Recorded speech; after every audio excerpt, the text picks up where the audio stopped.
Nuevamente, buenas noches para todos. Espero se encuentren muy bien. El día de hoy vamos a finalizar esta ronda de CIPAs para el desarrollo de la tarea número 3. Las CIPAs de hoy tienen como nombre Más allá del giro, dinámica del movimiento circular. Bueno, hasta el momento nosotros hemos visto y analizado movimientos de trayectorias rectas y trayectorias parabólicas, ¿cierto? El día de hoy vamos a centrarnos en esas características de trayectorias circulares. ¿Por qué se llama movimiento circular? Precisamente porque el objeto que está en movimiento describe una trayectoria circular. Bien, en esa trayectoria circular, al igual que los demás movimientos, nosotros hemos evaluado o trabajado con entender ese movimiento y describirlo por medio de conociendo las distancias, conociendo también las velocidades, conociendo aceleraciones, ¿verdad? Y eso mismo vamos a hacer aquí. Vamos entonces a analizar y a entender cómo podemos nosotros trabajar y encontrar la distancia recorrida, las velocidades que influyen en el movimiento y la aceleración. Cuando se trata de un objeto cuyo movimiento describe una trayectoria circular. Y entonces en los anteriores movimientos nosotros también hacíamos como una especie de análisis en diferentes puntos, ¿cierto? Y a cada uno de esos puntos pues evaluábamos esas características diferentes. Y a partir de ahí nosotros denominábamos si era, por ejemplo, un movimiento uniforme rectilíneo, un movimiento uniformemente acelerado, un movimiento parabólico, ¿verdad? Listo. Entonces, teniendo en cuenta esos conceptos previos que nosotros ya manejamos como velocidades, distancias y demás, vamos a poder encontrar que este movimiento, al llamarse movimiento circular uniforme, indica que tiene unos desplazamientos que los vamos a denominar con el ángulo respecto a cierto eje. Recorre determinada cantidad de ángulos en tiempos iguales. ¿Mm? Y nosotros decíamos, bueno, pues es uniforme, entonces tiene como esa velocidad constante. Aquí nosotros vamos a hacer un especial énfasis en el carácter vectorial que tiene la velocidad. Nosotros ya habíamos hablado de vectores, ya sabíamos que hay cantidades escalares, cantidades vectoriales, y que cuando nosotros hablábamos de una cantidad vectorial, estábamos hablando de que no solamente era una magnitud y una unidad, como decir, por ejemplo, 5 metros sobre segundo, sino que también le teníamos que agregar una dirección a esa cantidad. Bien. Entonces, teniendo en cuenta que la velocidad, es una cantidad vectorial y al analizarla en diferentes puntos de la trayectoria circular descrita por ese objeto en movimiento, vamos a encontrar que aunque la magnitud sea la misma, la velocidad va a cambiar en su dirección, no en su magnitud, sino en su dirección. Acá, porfa, me tienen paciencia con los dibujos porque no soy muy buena dibujando, pero es más o menos así como quedaría la velocidad que tiene ese objeto que está moviéndose de manera circular. Ahora, como si hay un cambio de dirección, más no de magnitud, de todas maneras hay un cambio, aparece lo que nosotros ya conocemos como aceleración. Y nosotros habíamos hablado desde inicio de la tarea número 1 que la aceleración es el cambio de la velocidad en función del tiempo y que cuando hay un cambio de velocidad, hay un cambio de aceleración. Entonces, teniendo en cuenta que así diga que el movimiento circular es uniforme y se asuma una velocidad constante, en realidad no es la velocidad, sino es la rapidez, que es esa manera de expresarla esa cantidad, esa magnitud vectorialmente, no, perdón, escalarmente. ¿Listo? Entonces, cuando yo hablo de rapidez, estoy hablando de un término escalar. Y cuando yo hablo de velocidad, estoy hablando de una cantidad vectorial. ¿Listo? Y por eso, por el cambio de dirección que tiene la velocidad en cada uno de los puntos de la trayectoria de este movimiento circular, es que aparece lo que se llama la aceleración. ¿Hasta ahí vamos claros? Bien, listo. Entonces, teniendo en cuenta esto, pues ya nosotros vamos a analizar otros parámetros aparte de la velocidad lineal de este movimiento. ¿Qué aparece entonces? Aparece la aceleración y la aceleración se llama aceleración centrípeta porque lo que va a hacer es dirigirse siempre hacia el centro del movimiento, que normalmente pues, se toma como el centro de esa circunferencia que se está proyectando con la trayectoria del móvil. Entonces, se llama aceleración centrípeta porque siempre va a apuntar hacia el centro, independientemente del punto donde esté. Acá vamos a analizar otro punto y vamos a dibujar un poquito mejor. Tenemos acá nuestro vector velocidad, ¿sí? Y tenemos acá nuestro vector aceleración centrípeta. Ese vector aceleración centrípeta y ese vector velocidad se van a caracterizar porque entre ellos siempre debe haber un ángulo de 90 grados. Es decir, siempre tiene que estar perpendicular uno a la otra. Bien, independientemente de la posición en la que yo me encuentre, la velocidad lineal va a ser tangencial a esa trayectoria, es decir, solamente se va a tocar en un punto, y la velocidad, perdón, la aceleración centrípeta va a estar hacia el centro de esa circunferencia y va a tener un ángulo de 90 grados. Listo. A partir de aquí, entonces, nosotros ya hemos aprendido a diferenciar lo que es una magnitud vectorial de una magnitud escalar y por eso pues podemos hablar de este tipo de velocidades y de movimientos. ¿Qué es lo que pasa? A partir de este movimiento, no solamente se está tomando en cuenta esta velocidad lineal o velocidad tangencial que se encarga como de, ¿cómo les digo yo? Eh, que siempre va como a tender a salirse de la trayectoria, ¿sí? Si no es porque aquí, hacia acá aparece una fuerza que está atrayendo ese cuerpo en movimiento, esta velocidad va a hacer que este objeto como que tienda a desviarse de esa trayectoria circular. Y acá entonces ingresamos con otro concepto que sería como otro tipo de velocidad, que es la velocidad angular. Y esa velocidad angular lo que va a hacer es medir qué tan rápido es el cambio del ángulo respecto al tiempo o qué tan rápido se describe este objeto, la pelota, bueno, a veces digo pelota, a veces digo objeto, a veces digo balín, me tienen paciencia por favor ahí. Este objeto va a recorrer, qué tan rápido recorre ese objeto el perímetro de mi circunferencia. ¿Listo?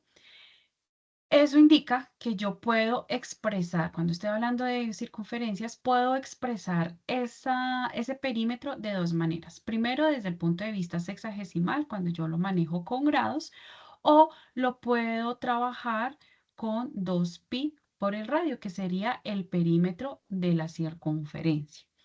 Entonces, normalmente podemos decir que la velocidad angular, representada por esta letra omega, va a ser igual a ¿quién? A ese, al cambio pues de ese ángulo respecto al tiempo, o también lo podemos expresar o en términos del perímetro de la circunferencia, que sería 2pi por r, siendo r ¿quién? El radio de esa circunferencia, es decir, la distancia que hay entre el centro y una parte del perímetro. ¿Listo? Del centro al perímetro de esa circunferencia. ¿Sobre quién?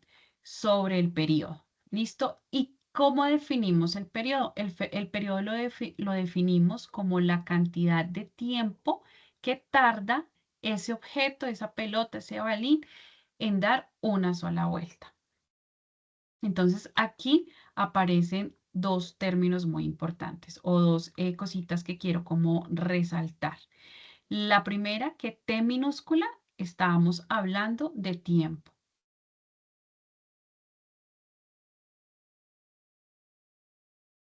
Y cuando hablamos de T mayúscula, estamos hablando del periodo. Bueno, acá no sé por el cambio de hora. En el tiempo, nosotros podemos tomar en cualquier ángulo la cantidad de tiempo que tardó en hacer ese recorrido respecto a un punto cero, ¿no? Cuando manejamos el periodo, estamos hablando de el tiempo que tarda en dar una vuelta completa. Listo, hasta ahí podremos decir que ya hemos definido esto claramente a manera de repaso porque ya se ha visto dentro de las webconferencias y dentro del material que les he compartido en el foro. Hasta aquí ya definimos como los parámetros importantes para entender la cinemática de un movimiento circular uniforme. Y entonces aquí en esta imagen les comparto las fórmulas o las ecuaciones como más condensadas, ¿m? Para que ustedes lo manejen y lo tengan presente. Entonces, decimos acá que la velocidad lineal va a ser igual a la velocidad angular por el radio. Listo. Quiere decir que podemos expresar una velocidad en términos de la otra. Asimismo, podemos recordar que la velocidad angular va a ser el cambio del ángulo que tengo respecto al tiempo, o lo puedo tomar también como 2pi, perdón, acá r sobre t. ¿Listo? Asimismo, aparece entonces el término de aceleración y nosotros podemos, así como pudimos expresar las dos velocidades, una en términos de la otra, es decir, la velocidad lineal en términos de la velocidad angular, podemos también expresar esa aceleración centrípeta en términos de cualquiera de estas velocidades. Entonces, en términos de la velocidad lineal, podemos decir que la aceleración centrípeta es igual a la velocidad lineal sobre el radio, o si lo voy a trabajar con la velocidad angular, entonces digo que esa aceleración centrípeta es igual a la velocidad angular al cuadrado por ese radio. En todas manejamos las mismas unidades que hemos venido manejando dentro de nuestro curso de física general, que es velocidades, metros sobre segundo, y aceleración, metros sobre segundo cuadrado. ¿Listo? En el caso de la velocidad angular, no, porque pues claramente se está tomando no unas distancias en metros, sino se está manejando la escala ya sea en grados o con el perímetro de la circunferencia. ¿M? Pero pues acá ya estaría en términos de radianes. Y el tiempo, perdón, el periodo lo puedo encontrar teniendo en cuenta la velocidad angular y también lo podría expresar en términos de la velocidad lineal, pero pues no ha sido como tan usada, dependiendo ya como de la parte de los ejercicios. Esta última expresión que está acá, que me habla de S igual a R por teta, decimos que S es la longitud de arco, es decir, la distancia que hay, por ejemplo, desde este punto de partida, vamos a asumir que este es el punto de partida del punto cero. Si yo quiero medir la distancia recorrida de aquí hasta aquí, entonces pues yo no lo puedo hacer con las ecuaciones normales, ¿cierto? Porque pues esto es curvo y no recto. Entonces aquí hacemos uso de esta expresión que me indica o donde me indica que L es esa precisamente esa longitud de el arco recorrido hasta el momento. ¿Y a qué va a ser igual? Pues al radio formado perdón, al radio de la circunferencia por el ángulo formado de ese punto de inicio hasta el punto de llegada de donde yo quiero medir la longitud de arco. Bien, bueno, ¿qué otra cosita podemos hablar acá muy rapidito? Mm, pues bueno, acá en este recuadro lo que hace es como condensar las tres expresiones más comunes, la velocidad lineal, la velocidad angular y la aceleración centrípeta, para que las tengan en cuenta. Creería yo que esto es como más útil que toda esta tabla, porque al fin y al cabo toda esta tabla se puede después definir. Y unos pasos típicos que hay para resolver este tipo de problemas. Y bueno, primero se habla de tener en cuenta cuáles son los datos que nos da el enunciado y demás, pero por lo general uno busca primero saber cuál es el radio, determinar si los datos que me entrega el enunciado pertenecen a la velocidad lineal o a la velocidad angular. A partir de ahí comenzar a calcular la aceleración, ya sea en los términos de la velocidad que obtenga yo del enunciado, y en algunos ejercicios se pedirá el periodo, pero pues el periodo ya es netamente reemplazar y listo. Bien. Tenemos entonces en esta cajita las unidades para que las tengan muy presentes, las unidades de acuerdo al Sistema Internacional de Unidades, porque pues he visto que hay confusión en el manejo de estas unidades, ¿verdad? Y en el manejo también del periodo con la frecuencia. Entonces recordemos que el periodo sí se da en segundos y que la frecuencia es la que se da en segundos a la -1, o sea en hertz, o sea en 1 sobre segundo, que pues matemáticamente viene siendo lo mismo, ¿bien? ¿Por qué? Pues porque ya he recibido aportes donde este periodo me lo entregan con segundos a la -1, o me dicen periodo igual a t minúscula, y pues cada cantidad, cada magnitud tiene acá su respectiva abreviatura, cada unidad también tiene su respectiva abreviatura, y es importante que desde ya, como nuestra formación de ingenieros, comencemos como a familiarizarnos y a ver la importancia de trabajar con esas abreviaturas de manera correcta. Bien.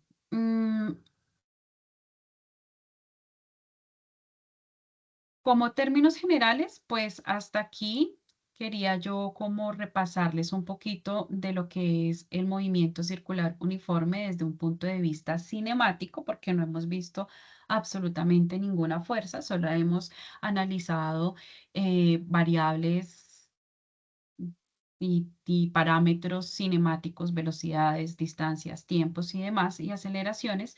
Y entonces ahora quiero que por favor vean este videito que les voy a poner acá. Mm, eh, ¿Me confirman por favor si ven el video? Sí, señora. Sí, profe. Listo. Está en inglés y no explica nada, entonces voy a ponerlo en mute, ¿vale? Dios, ahora no lo puedo poner en mute. Listo.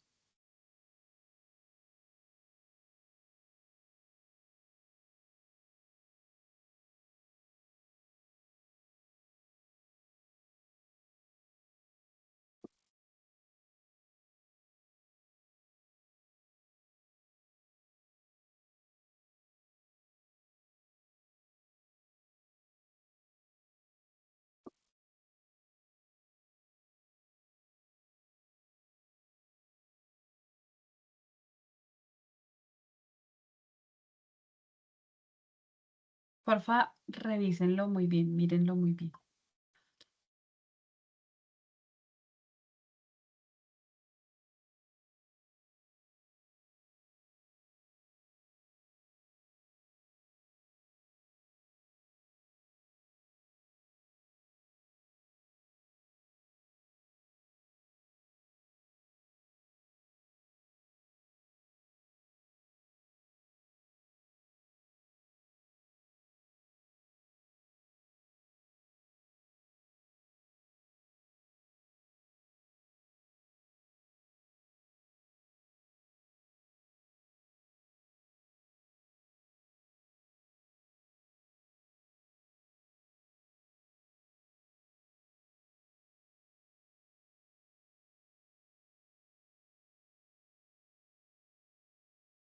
Listo. ¿Lo vieron? ¿Le prestaron cuidado? ¿Le prestaron atención? Sí, profe. Sí, profe. Listo. ¿Qué vieron ahí entonces en ese video? Los Lo, escucho, muchachos. lo primero es que estaban parados, pero después bajaron más. No entendí ese pedazo. ¿En qué estaban parados y por qué bajaron? Listo. Bueno, aquí lo que están viendo es un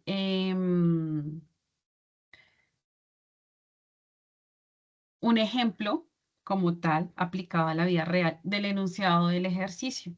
El enunciado del ejercicio dice, miren, ustedes, hay una persona, ¿cierto?, que está metida en un cilindro y ese cilindro se mueve con determinada velocidad y esa velocidad está previamente planificada para que la persona no se mueva. ¿Listo?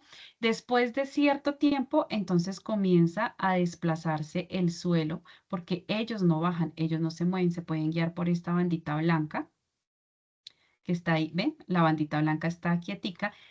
Quien baja es como el émbolo que está ahí, el piso baja y ellos se mantienen quietos, absolutamente quietos. Inclusive este chiquitín que estuvo un poquito más inquieto de los demás, tampoco se cae, ¿cierto?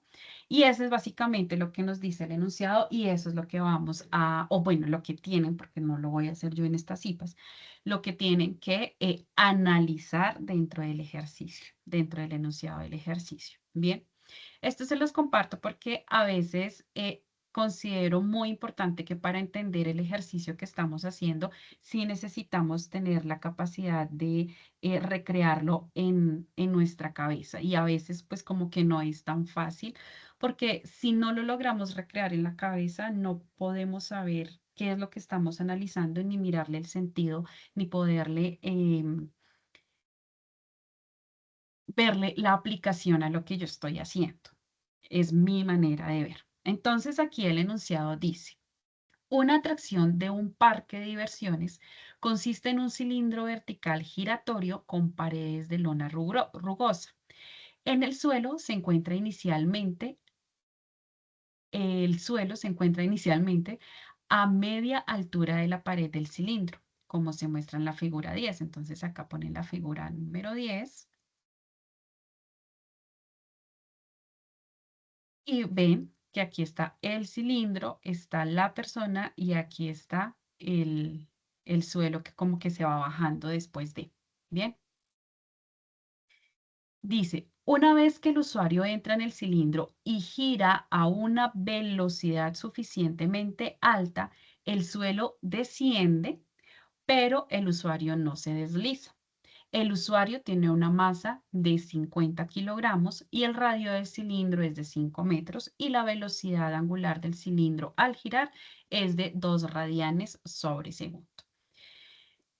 Ahora sí, más o menos, ¿se entiende cuál es la intención del video? Vamos a volver a proyectarlo. ¿Dónde estás, videito? Acá. ¿Ustedes lo estaban viendo en la página de Word? No, profe. Ay, bueno, No, no pero importa. yo los tenía aquí abierto, pero sí me di cuenta que estaba leyendo el ejercicio. Yo leyendo y subrayando. Bueno, entonces, mientras reproducen el video, ustedes están viendo el video, ¿verdad? Sí, Sí, sí. el video se está ejecutando. Entonces, vuelvo a leer el enunciado para que tenga un poquito más de sentido todo. Una atracción de un parque de diversiones consiste en un cilindro vertical. Ahí vamos viendo el cilindro vertical giratorio con paredes de lona rugosa. El suelo se encuentra inicialmente a media altura de la pared del cilindro. Como se muestra en la figura, nosotros lo podemos ver aquí en nuestro video. Una vez el usuario entra y comienza a girar el cilindro a una velocidad suficientemente alta, el suelo desciende, pero el usuario no se desliza. Quedó estrictamente sincronizadas estas dos cosas. ¿Listo? El usuario, pues, con determinada masa, el cilindro con determinado ángulo y la velocidad angular también con su determinada magnitud. eso es lo que está pasando. Entonces, ¿qué nos pide el enunciado? Nos dice, bueno, primero tenemos que desarrollar el diagrama de cuerpo libre sobre esas personas que están ahí cuando el sistema está girando y el suelo desciende. Es decir, en ese punto en el video, ahí tenemos que hacer nuestro diagrama de cuerpo libre. Después tenemos que calcular la fuerza centrípeta que actúa sobre ese usuario cuando el cilindro está girando. Ahí pues obviamente ellos comenzaron a descender a medida que se iba disminuyendo la velocidad de giro, ¿verdad? Y después, ahora sí, ya con eso, entonces voy a proyectarles la pantalla de Word.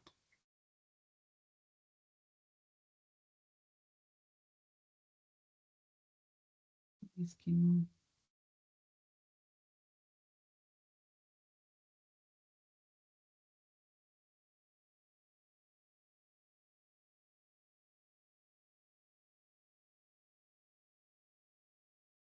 Después de eso nos dicen, calcule la fuerza ascendente que impide que el usuario caiga cuando el suelo desciende y el coeficiente de fricción estático entre el usuario y la pared del cilindro. Después nos dicen, a la misma velocidad de rotación se deslizaría por una pared un usuario con el doble de la masa. Acá tenemos que hacer cálculos y análisis también, ¿verdad? Si el operador duplica la velocidad de rotación, ¿qué sucede con la fuerza de fricción que mantiene al usuario sin caer? Otra pregunta de análisis. Entonces, lo primero que hay que tener en cuenta es que, bueno, ya creería yo que con esto podemos dar una interpretación más acorde al enunciado. Imaginarnos el ejercicio nos va a ayudar. Y acá mismo, fíjense que el enunciado nos indica las fuerzas con las que estamos trabajando. Entonces, yo les digo, muchachos, dentro de lo que ya hemos visto en el curso, dentro de las intuiciones y demás, ¿qué fuerzas creen que están actuando ahí en ese sistema? ¿Están viendo mi Word? Sí, sí, profe. Listo. Sí, profe. Entonces, los escucho.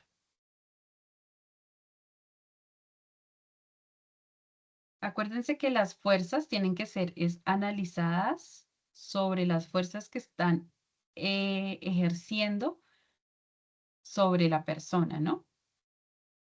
Entonces, ¿qué fuerzas están ejerciendo sobre esa persona?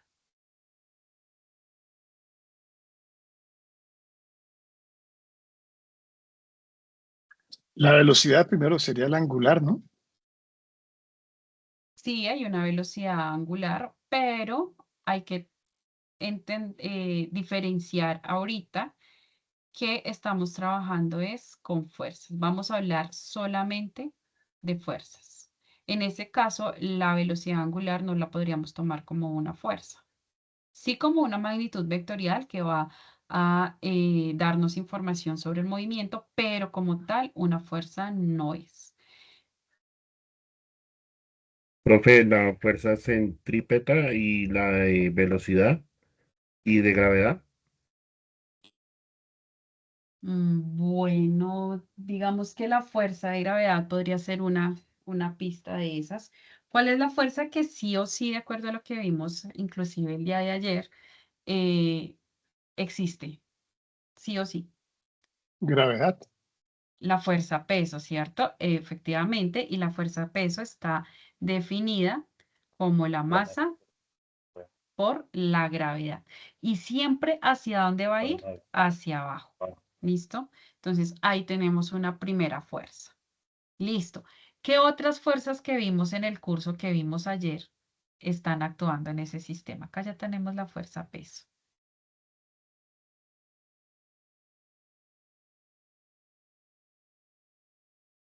Pongámosle fuerza peso de T. La contraria a ella, la fuerza normal. La fuerza normal que vendría siendo pues normalmente sí, la fuerza normal es la fuerza contraria. Aquí habría una manifestación de la fuerza normal, Pero acuérdense que en este caso la fuerza normal es la fuerza que está actuando de la capa del cilindro hacia la persona y esta fuerza va a estar siempre dirigida, en este caso, hacia el centro de mi De acuerdo. cilindro. ¿Listo? Pero en este caso igual Profe, hay una contraria al peso. Sí, hay otra fuerza que está evitando que la persona se caiga. la de Y fricción, en el profe. mismo enunciado lo dice exactamente. La fuerza de fricción, en este caso, es la que actúa en contra o compensando, pues, la fuerza del peso. ¿Listo? Entonces, la persona no se cae, entre ellas están actuando tres fuerzas: la fuerza peso, la fuerza de fricción y la fuerza normal. ¿Cómo están distribuidas estas fuerzas? El mismo enunciado nos lo dice. Bueno, la fuerza peso la sabemos que sí o sí aplica para cualquier objeto que esté bajo la superficie terrestre. Va a tener una fuerza peso donde el valor de G va a ser igual a 9,81 metros sobre segundo cuadrado. Al no ser que sea en otra especie de superficie, de otro planeta o de otro satélite, el valor de la gravedad va a variar, pero el resto siempre nosotros vamos a sentir esa misma fuerza-peso y siempre va a estar dibujada hacia abajo. Listo. ¿Qué otras fuerzas vimos? Pues ya vimos efectivamente la fuerza normal, que habíamos dicho también que iba a ser perpendicular a una superficie y que estaba... dame un segundo, perdón, lo pongo en silencio, ya. Eh, y que si la superficie estaba inclinada, entonces la fuerza normal también iba a estar inclinada porque iba a tener que completar un ángulo de 90 grados en la superficie en la que se encontraba el objeto. Y pues acá podemos ver que también de cierta manera se está cumpliendo. Y por último está la fuerza de fricción en este caso, porque fuerzas de tensiones no tenemos, no estamos atados a una cuerda. Estaría nuestra fuerza de fricción. La fuerza de fricción aquí pues está actuando en oposición a la fuerza peso, que es la que tendería como a hacer que, que esta persona baje, ¿cierto? Entonces la fuerza de fricción se va a oponer a ese movimiento y estaría dirigida hacia arriba. En los ejercicios anteriores nosotros siempre poníamos la fuerza de fricción de manera horizontal porque pues, mentiras. También habíamos visto un caso de la fuerza de resistencia del aire donde la fuerza de fricción iba hacia arriba, perdón. Ya retiro lo dicho. Listo. ¿Cómo definimos esa fuerza de fricción? Ya sabemos que es un coeficiente de fricción por el valor de la normal. Ahora, ese coeficiente de fricción, nosotros ya en este curso sabemos que hay dos tipos de coeficiente de fricción, uno estático y uno dinámico o cinético. ¿Listo? ¿Cuál de esos dos coeficientes de fricción es? Los escucho. Dinámico. Estático. Uno dice en dinámico y el otro dice estático. Argumenten respuesta. Bueno, yo dije dinámico porque está moviendo y debería variar, ¿no? Pero no, es por eso nada más que lo Listo. digo. ¿Y quién dijo estático y por qué? Pues, profe, yo pienso que es estático porque el cilindro está en movimiento, pero la masa está quieta, pues digo yo, ¿no? Exactamente, ¿listo? Entonces, efectivamente, hay un coeficiente de fricción dinámico cuando el objeto sobre el cual yo estoy analizando las fuerzas es el que se está moviendo. En este caso, el objeto en el que se está analizando las fuerzas es la persona y la persona está quieta, entonces vamos a trabajar con el coeficiente de fricción estático, ¿listo? Bien, entonces aquí pues ya voy a borrar este coeficiente de fricción cinético y aquí ya podemos definir que la fuerza de fricción va a estar dada por ¿quién? Por el coeficiente de fricción estático y por el producto de la normal, que es como la definición básica de nuestra fuerza de fricción. ¿Listo? Hasta Profe, ahí, pregunta. cuéntame. No existe otra fuerza que vaya contra la normal, que saque el elemento. Igual sabemos que la fuerza de fricción lo mantiene a que no se baje, pero no hay otra fuerza que lo saca en ese caso. O Bueno, ese caso, dime, ¿o en este caso qué?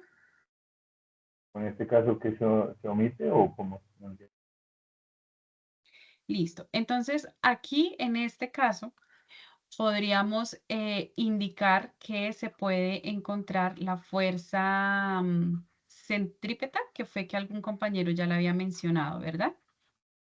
Ay, Dios mío, regáleme un segundo, me disculpo, es que tengo una situación familiar.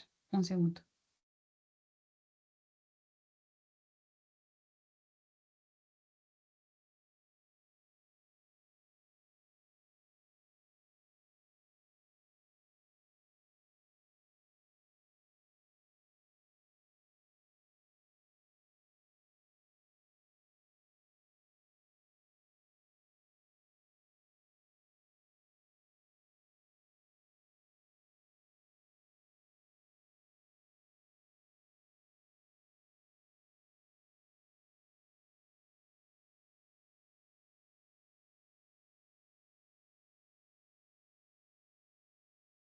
Sí, listo. Bueno, entonces, para responderte, íbamos en ¿qué? En la fuerza normal, lo que contrarresta la fuerza normal. Aquí entonces vamos a ingresar otro concepto que es la fuerza centrípeta. Y esa fuerza centrípeta aparece, centrípeta, sí, ahí quedó bien escrito. Esa fuerza centrípeta va a aparecer cuando nos encontramos en un movimiento circular. ¿Listo? Y va a ser la encargada de apuntar también hacia el centro. Acuérdense que, no, espérenme, cambio de pantalla. Aquí. Aquí están viendo el PDF. Sí, profe. Ah, ok, listo. O sea, ya les No, compartí no, la pantalla completa. El estamos Word. viendo el cilindro. Estamos viendo el Word. Es que no sé por qué no me está dejando compartir toda la pantalla. Vamos a ver. Listo. Ahí se supone que ya les compartí toda la pantalla. Bien. Tercer intento de ingresar el tema de fuerza centrípeta.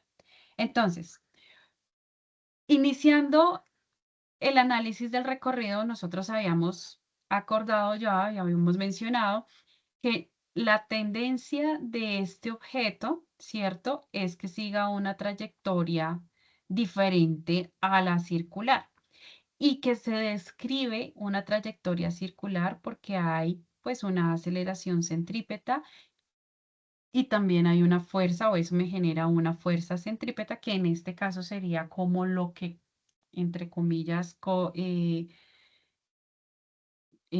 contrarrestaría, se me fue la palabra. Sí, contrarrestaría la fuerza normal. Bien.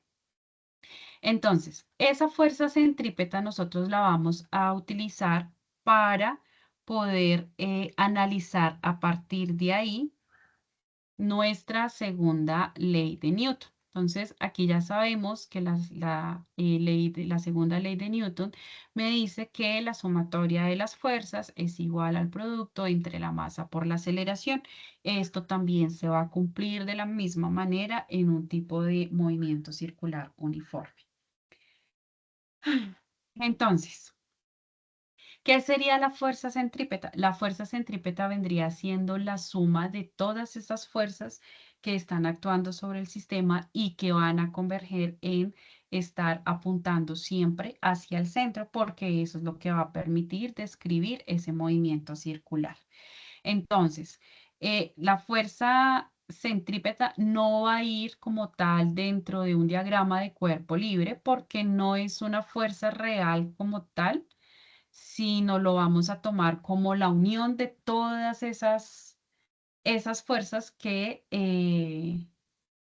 me generan ese tipo de movimiento. Entonces tenemos acá que si vamos a hacer una sumatoria de fuerzas, por ejemplo, la primera sumatoria de fuerzas podría ser el peso, mg, fuerza-peso, y la otra fuerza sería la fuerza de fricción. Entonces acá tenemos que la fuerza de fricción va a ser igual, o no, mejor pongámoslo como sumatoria primero.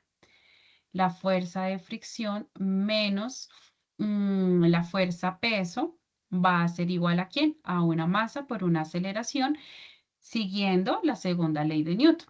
¿Qué sabemos acá? Que esa fuerza de aceleración, perdón, ese valor de la aceleración va a ser 0 porque pues ahí no se está moviendo en el eje Y, pongámoslo como en el eje Y, no hay movimiento, sino que el objeto está quieto, entonces ahí la aceleración sería 0, lo que me quedaría que la fuerza de resistencia la fuerza de resistencia, la fuerza de fricción va a ser igual a la fuerza peso. ¿Listo? Eso por un lado. Por el otro lado, ¿cómo quedaría? ¿Qué fuerzas estarían actuando en este segundo plano, en este segundo eje?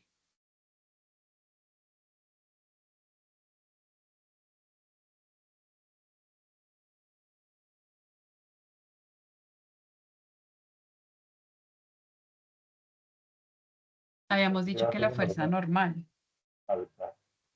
¿Listo? Y esa fuerza normal va a ser igual al ¿qué? Al producto entre la masa por la aceleración. Y con estas ecuaciones o con esta deducción, chicos, ustedes ya pueden comenzar a trabajar en el desarrollo del ejercicio. Entonces, acá nos dice, realice el diagrama de cuerpo libre sobre el usuario cuando el sistema gira y el suelo desciende. Use el dibujo de abajo. Entonces, tienen que hacer el diagrama de cuerpo libre de acá, desde acá. ¿Listo? Donde pues representen muy bien las fuerzas, teniendo en cuenta el tamaño de los vectores para indicar que son fuerzas totalmente opuestas. Me explico, no es lo mismo dibujar un vector así, que la fuerza opuesta sea más grande en términos de magnitud, porque ahí gráficamente usted me está diciendo que esta fuerza es mayor a esta. ¿Listo? Y pues eso no sería correcto si hay un sistema en equilibrio, por ejemplo. Entonces, tener en cuenta eso, que parecieran flechas nomás, pero es que en la física, a la hora de analizar el fenómeno, esa magnitud de los vectores da mucha información. En el punto B,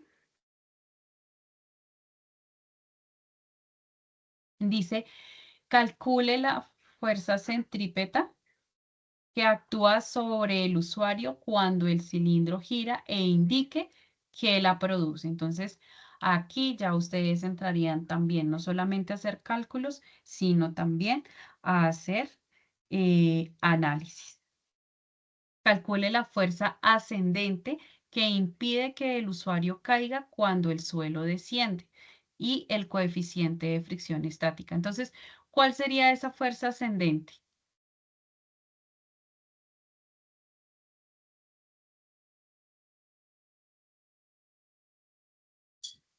A la que se La, refiere el sistema. Dime. la gravedad. No, No, la fricción fue la que dijimos en este caso. Fue la que es la dibujamos fuerza en el de diagrama. fricción. Efectivamente, porque es la que impide que el usuario caiga.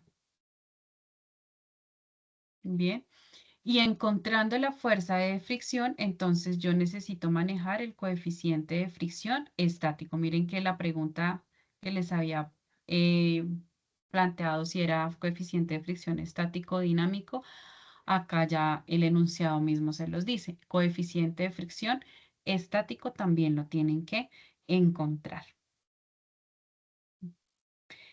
Y de aquí para allá, pues ya es una cuestión más de análisis. Pero ¿qué se espera? Que ese análisis se vea también desde el punto de vista algebraico. Es decir, Ustedes aquí, por ejemplo, van a tener diferentes expresiones de la velocidad angular, de la fuerza de fricción, de la fuerza centrípeta, ¿verdad? Y lo que se pide es que de manera analítica varíen alguna de esas cantidades. Por ejemplo, acá dice, se deslizaría por una pared un usuario con el doble de la masa. Entonces, ¿qué es lo que se espera? Más allá de un sí, más allá de un no y de un por qué, solamente redactado en palabras, la idea es que también hagan el ejercicio de revisar en cuáles expresiones está la masa y en vez de poner masa, que sería la masa 1, pues pondrían ¿qué? 2 veces la masa y miran algebraicamente qué pasa. Y de esa manera saber si efectivamente incrementar la masa al doble afecta o no afecta el movimiento y por qué. Esa sería una especie de justificación de la respuesta. Asimismo, cuando dice, si el operador duplica la velocidad de rotación, ¿qué sucede con la fuerza de fricción que mantiene el usuario sin caer? Realice los cálculos respectivos para justificar su respuesta. Es decir, muestre el paso a paso algebraico que deben hacer para poder expresar, en este caso, la fuerza de fricción perdón, mentiras, la velocidad en términos de la fuerza de fricción para poder jugar con esas variables. ¿Listo? De aquí para acá, ¿yo qué les recomiendo, chicos? O pues que he intentado ser como muy insistente en que los procesos se realicen paso a paso, que no se salten, que no hayan procedimientos de 1 o 2 pasos, porque acá ningún ejercicio está realizado está planeado para que se haga en 1 o 2 pasos, sino que se tomen el trabajo de mostrar todo el procedimiento de tal manera que uno también pueda evidenciar si se comprende o que quede más fácil, por ejemplo, brindar una retroalimentación en caso de que haya algún proceso algebraico que no se hizo de manera correcta o si hay que rectificar algún valor numérico, porque el procedimiento puede estar bien, pero a la hora de hacer el cálculo mete los dígitos en la calculadora mal y resulta que no da como coherente el resultado, pues si ustedes lo hacen paso a paso, nos queda fácil a nosotros identificar, explicarles que al fin y al cabo eso es ganancia para ustedes mismos. ¿Listo? Chicos, por el momento, creería yo que damos por finalizada la sesión de hoy. ¿Alguien tiene alguna pregunta? Profe, una No. pregunta, Profe, pero no tiene que ver con, es decir, la duda mía es que hay que colocar en el trabajo las pantallas de la participación en el foro. Entonces, en el foro debemos colocar los avances de los ejercicios. Sí, sí, sí, efectivamente, William. La idea es que ustedes participen. Yo siempre resalto aportes significativos. ¿Y qué es un aporte significativo? No es escoger la letra del ejercicio A. No, eso no es, ay, perdón, eso no es aporte significativo.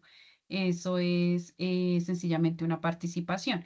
¿Qué es aporte significativo? Compartir el avance, no necesita ser todo el ejercicio, compartir un avance del ejercicio, presentar las correcciones, compartir la presentación en Canva, por ejemplo, de la catapulta o presentar, evidenciar que ya está en proceso de construcción de la catapulta, ¿sí? Como que no se limiten a que tiene que ser una sola participación con los 3 ejercicios y ya tienen que estar bien hechos. No, necesito avances de tal manera que uno va acompañando ese proceso en el que ustedes hacen la tarea. ¿Sí doy respuesta a tu pregunta? Sí, señora, muchas gracias. Bueno, listo.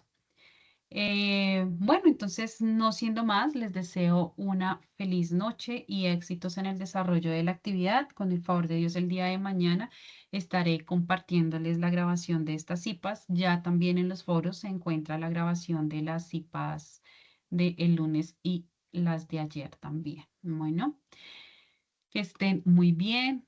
Profe, Una feliz noche para todos.